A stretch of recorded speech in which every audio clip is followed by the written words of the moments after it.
Hey guys, happy Saturday. I know it's not my normal day to do a motivator, but we figured we've had an interesting day and really an interesting summer. I don't know about you, but we have learned to roll with the punches. Roll with the punches. Roll with the punches. So updates on us, we're all doing better. We're home. Well, we're not home actually right now, but we're back in Missouri.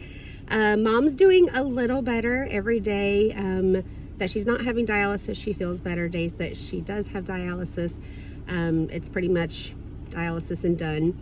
The plan is for her to come up here in October. Oscar's stoked. Yeah, he is.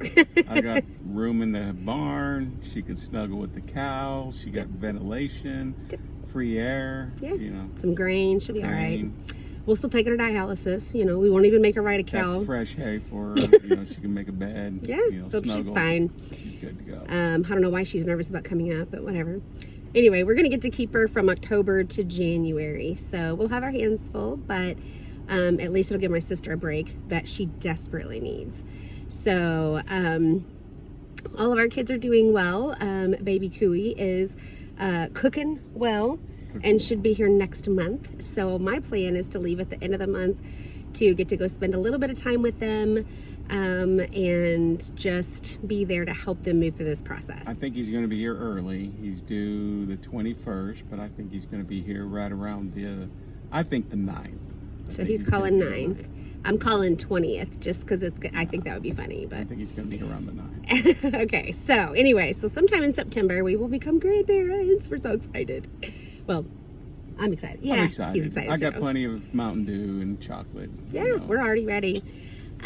So then Justin and Danielle are doing well. They have their new puppy, and I think the puppy's doing well. And Remington, everybody calls him Remy, for sure. and he's just a cutie pie.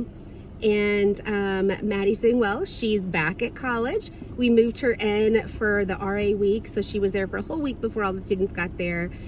And we miss her terribly already. And so anyway, so that's going well. And for those of you who didn't see the update for Oscar, the tumor is stable, and the plan was hopefully to come off of some of his medication. That did not happen. They actually had to increase some of his medication, and it really puts us in a place of limbo about how long he's going to be out. Will he be able to return to work? But the most important part being him being comfortable. Yeah. So we started a new medication this week, and it's worked really well on days he's had headaches. We actually decided to take a break in the shade a little bit because we decided to take a day. We went and helped get the auxiliary started on the fundraiser today, and he got a headache, so we took him home, let him rest a little bit, get the headache under control, and then we've been out trying to get lost in Ozarks or wherever we are. Near Lake Stockton. Never been here. Never been here. So we actually found a little dirt road, and Oscar's like, I think you gotta turn around. I was like, oh no, we got a Jeep. I think we could make it. Actually, we didn't make it. Like, I don't know if you can see, like, that's the lake. That's the lake. And so we made it, and like, that's, I don't know if you can see, that's the little road. We didn't take that one because that last little place was like a drop Probably off. could have made it, but I just didn't want to ground out here because it would have been like probably a 5-mile hike. I don't have a winch. Yeah. So, well, he's got me, but you know, I can't help him get the Jeep out. I don't think you can get us out. No. So anyway, so we decided to stop in the shade and walk down to the water. Again, it was a trifecta win because I would have never walked down a steep hill like that this time last year. I mean, to the lake, it's probably less than 20 yards. Yeah, I mean, it was. It's not bad. Yeah, about less than half a football field for sure. Yeah. So, but then it was just kind of a little bit of a hill. But we made it up, and there was just a little bit of breathing, but wasn't bad.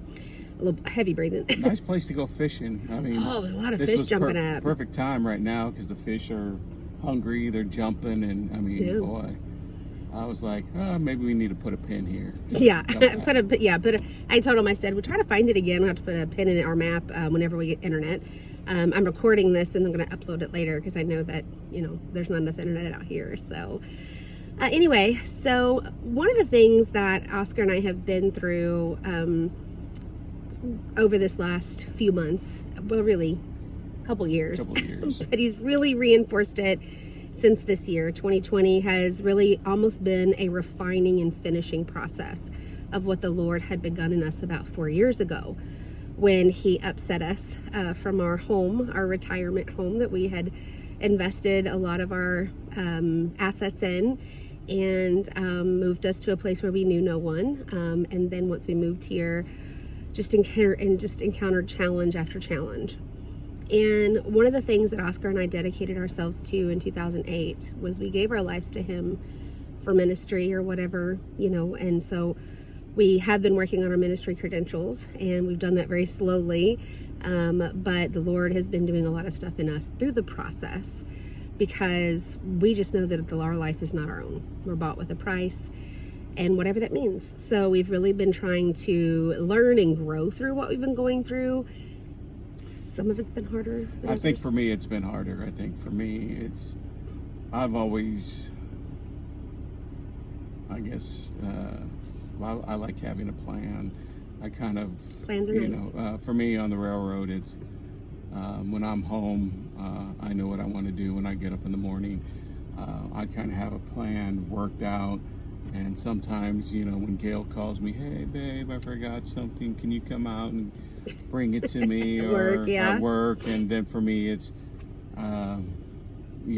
takes, I lose an hour and a half, 2 hours to run up there, or especially if I got to change. And she's always flexible. You got to be flexible, and that's always Blessed been hard. are the flexible. Yes, thank you. And that's always been hard for me, because I'm kind of like structured. I kind of lay out everything. Mm-hmm. I kind of plan my day out, and I guess lost my train of thought.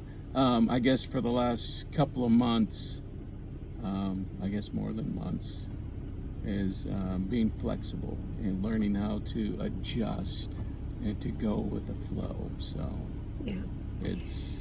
and learn how to have fun in it. Oscar and I think we've had more fun in the last month than we have in a really long time.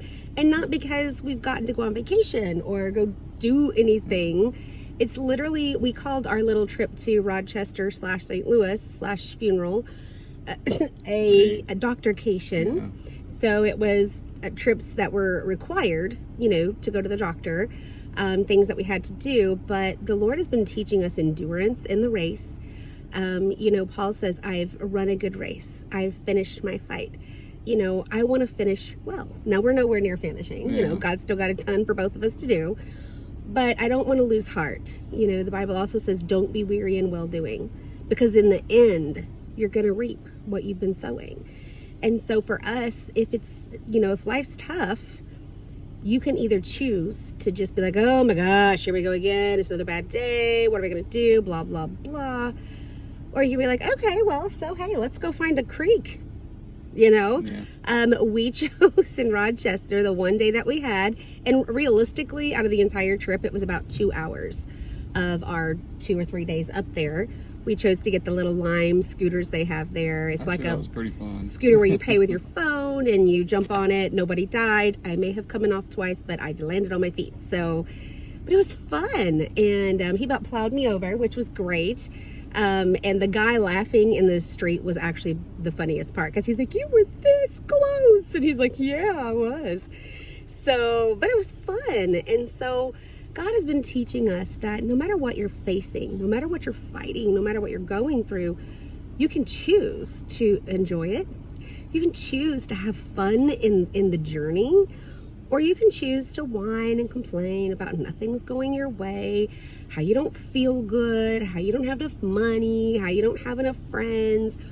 Or you can be like, today's been hard. Let's go do something fun.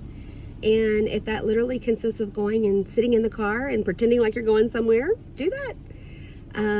If it consists of going and sitting in your yard and praying, we really just have the freedom to choose our attitude and choose, are we going to be rigid and bow up when God changes the plans that we thought that was going to happen? Or are we going to be flexible and say, okay, well, this is not what I planned, but clearly, when God orchestrates steps, he doesn't just orchestrate this step. He orchestrates the 40 ahead. Yeah. And he's not just orchestrating your steps, he's orchestrating the Christian next to you steps and the Christians next to you steps. And so like one of the things that we had decided was that when we're going on these doctorcations or trips to wherever, to just try to be salt and light. Talk to the strangers. When we were in Rochester, because we were just open and just prayed, Lord, send people our way. The Lord sent this guy who like looked homeless. He was not. His name was John, and the bird's name was Charlie. He had this huge bird with him. And that's what kind of attracted us to him. And we pet the bird. We were eating in a cafe outside. Well, he wound up, do you mind if I come over and sit down? So no, he comes over and sits down, and the waitress just looks at us kind of funny. Well, then another lady comes by and she wants to pet the bird too. So she takes a seat. So like the waitress is like, seriously, are we having a party here or what? And I just kind of smile like, well, hey, whatever. So we wound up sitting there for 2.5 hours talking to Charlie. Well, Charlie didn't do much talking, but John talked to us about his adventures, and he sells memorabilia for NASCAR. So if you ever go to a NASCAR event and you see a guy there with a bird, that's Charlie. It's a big old macaw, and just a beautiful, beautiful bird. He was pretty. He was very attracted to Oscar, which, are we surprised? Everything is attracted to Oscar. Wow. So it literally, like, I asked him to put him on my shoulder, so he put Charlie there, and he sat there for a few minutes, but then he got down on the chair between me and Oscar. Well, then all of a sudden he starts scooting over. I thought he was going for my plate. No, he was going for him. So I thought that was great. I do got to say, the last time a bird did that, went from Gail's shoulder to my shoulder, he pooped on me. So Yeah. that's what I thought he was going to do, and I'm thinking, oh boy, this is going to be a big mess. It's going to be a big poop. But he didn't. He sat on my Exactly. shoulder for I don't know what, 15, A 20 while. minutes. Played with his hat, Played with my his hat, shirt. and He was so sweet. He was a sweet bird, and Yeah. he just stood there, sat there for a while until he got tired. Then he went over to Back to his dad. Yeah. and He wound up with his own chair Yeah, at the then he- table because, yeah.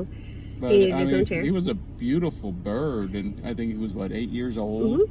And actually the man said he'd never seen the bird Bird- go on somebody else's shoulder yeah, by himself. to a stranger. Yeah, So I was like, well, everybody's attracted to him. So it was pretty neat. But the neat part was too, we got to hear his story and just be a witness to him. And then, the young lady, she just kind of blurted out, she's been in rehab.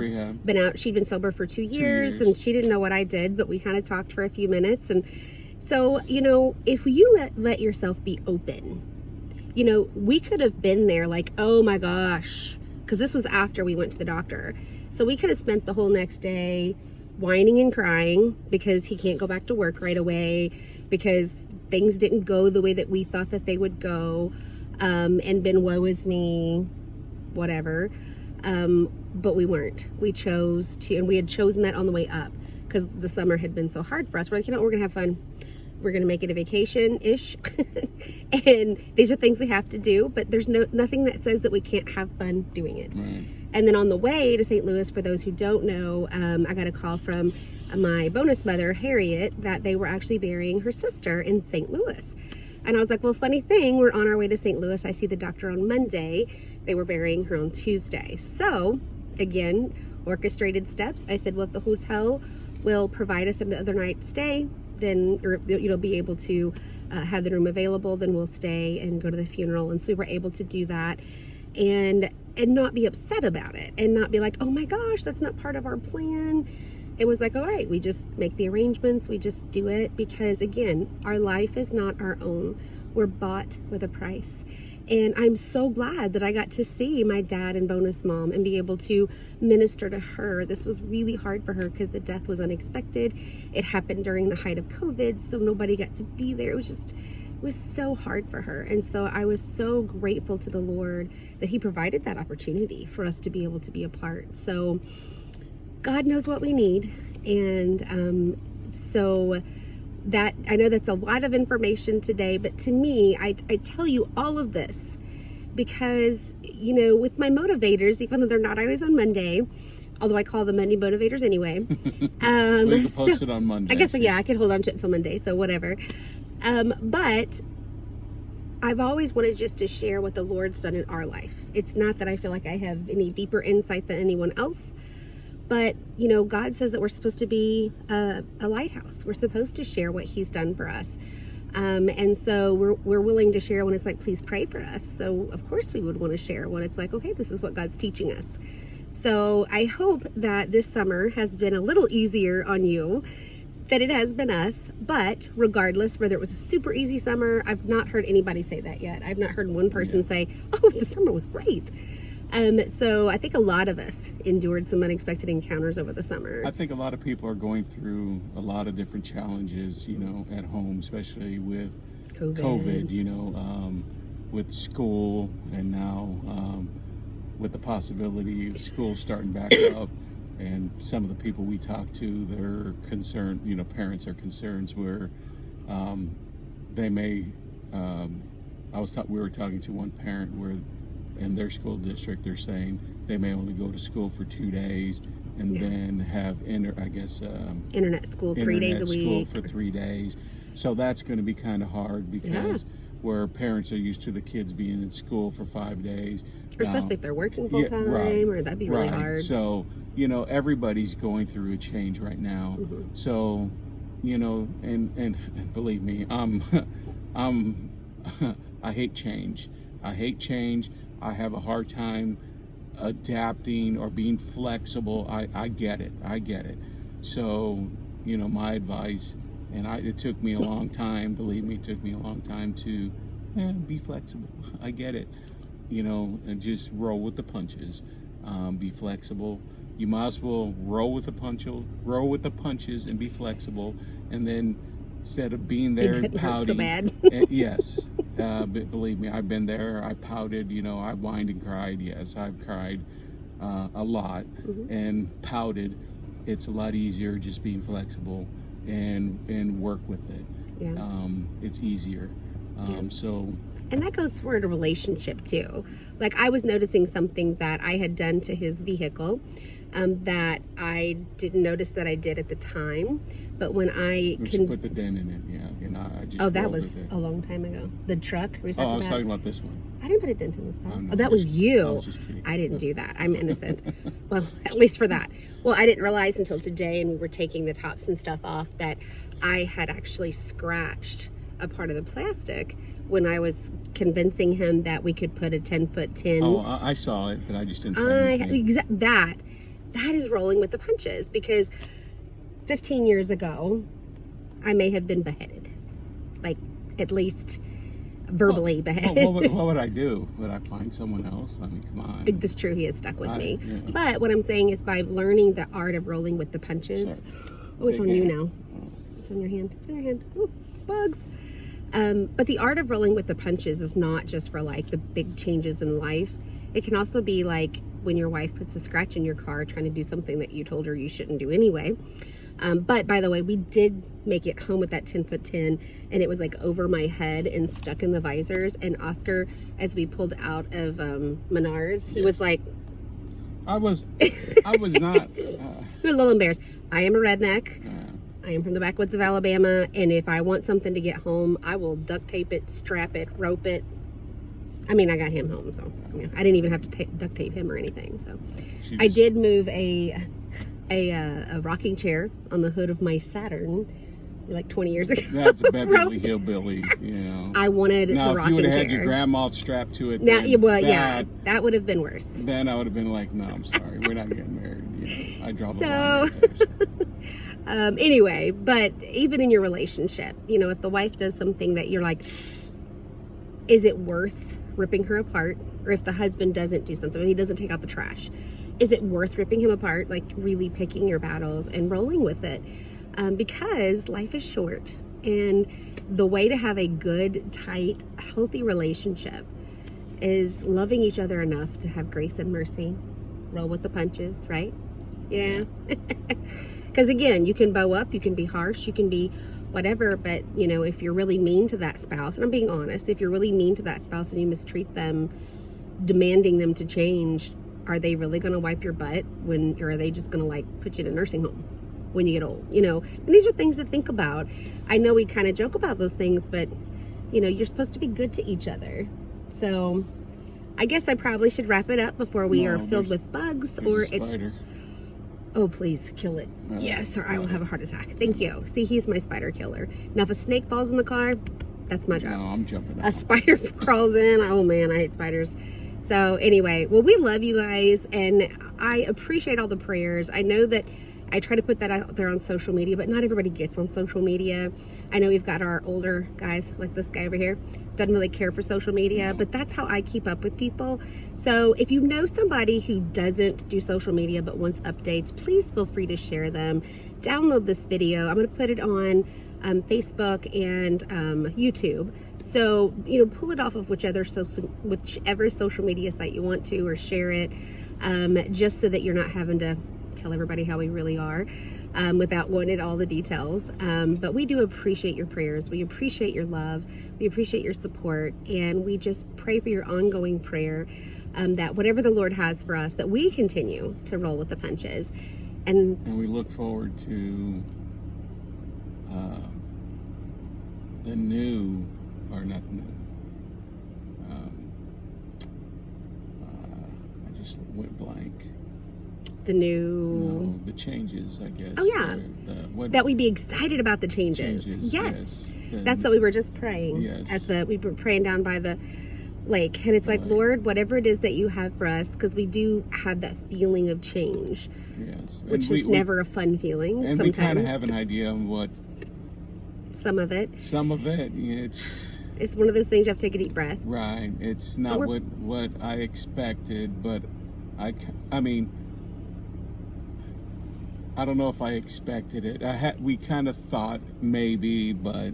We're rebuking it in Jesus' name. Yeah, but I mean, but I don't know. But we're just also praying that the Lord give us peace and excitement. Like whatever it is that he has for us, that he give us a sense of excitement about it. Like, yes, it doesn't have to be our plan. Right. And so we appreciate you guys praying with us about that. We appreciate your friendship.